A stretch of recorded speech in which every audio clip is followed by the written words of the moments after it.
Mysterious Britain, Warding off Evil, Part 1, where evil enters the hidden defences of the British home.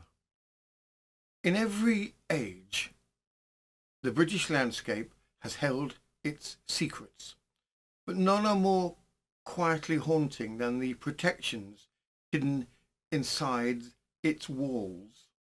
Long before witch trials, long before folklore was written down, before Britain even thought of itself as a nation, people believed something simple. Evil travelled. It slipped beneath doors, seeped through chimneys, curled down stairwells, and drifted up from crossroads. And so ordinary families, not cunning folk or witches, but farmhands, widows, shepherds, mill workers, armed themselves, not with spells, but with architecture, with everyday objects, and with symbols carved into the bones of their homes. This is the story of Britain's hidden defences, the symbols, objects, fires and rituals designed to keep harm at bay. Part 1 explores the foundation, why people believed danger lurked at the threshold, how liminal spaces became pressure points of supernatural vulnerability, and what early household protections looked like before the defences grew darker and more elaborate. Settle in. Mind the doorway, because that is exactly where the trouble begins. Why Britain needed protection.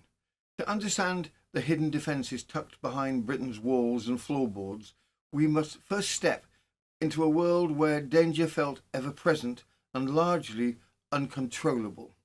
Pre-modern Britain lived at the mercy of forces that today we would call random, misfortune. But then they were often experienced as malice, deliberate, directed and personal. A bad harvest was not simply weather. A sudden illness was not just infection. A string of misfortunes could look very much like someone or something had turned against you. For most families, life was precarious in ways that are difficult to imagine now. Disease swept through villages without warning or explanation. Infant mortality touched nearly every household. A single injured labourer could plunge a family into destitution. Cattle sickened, butter refused to churn, a neighbour's look lingered too long, and the line between the natural and the supernatural blurred. In such a landscape, the idea that evil walked alongside the living was not metaphors, but memory, reinforced by centuries of folklore, church teaching, and community experience. The supernatural wasn't distant. It pressed close. It came through thresholds, slipped down chimneys, hid in shadows, and watched from the edges of fields. And if danger could enter the home, then the home needed to fight back. This is where Britain's quiet domestic magic emerged. The private, unspoken rituals carried out not by cunning folk or occult specialists, but by ordinary families trying to keep their loved ones safe. Wards carved into beams, shoes hidden into chimney breasts, bottles filled with iron, and nails and buried beneath the hearthstone, small defences, improvised or inherited, performed with the same matter-of-fact care as mending clothes or tending the fire. These were acts of protection in a world that offered very little of it. Not grand spells, but household courage. The belief that danger could be managed, shaped, or at least slowed at the threshold.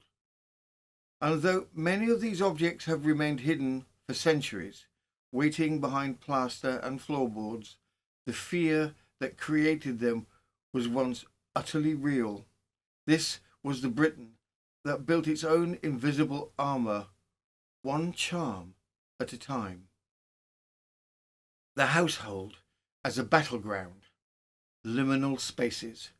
If you want to understand the hidden defences of Britain, you must first understand a simple ancient principle. Evil enters at the edges, not through the centre of a room, not through the safety of a warm hearth, but through the places where one world brushes against another. These vulnerable seams, known as liminal spaces, were believed to be the preferred pathways of misfortune, malice, and the uncanny. And once you see the house through that lens, the entire landscape of British protective magic falls into place. Fancy more Victorian seances, scandalous trials, and newspaper absurdities that make modern headlines look tame? We've got over 750 stories tucked away on Patreon, ad-free, early, and exclusive. It's like stepping into a time machine, only cheaper than a dodgy latte at only £5 a month, for full access and a 1-week free trial. News of the Times, historical crime at patreon.com.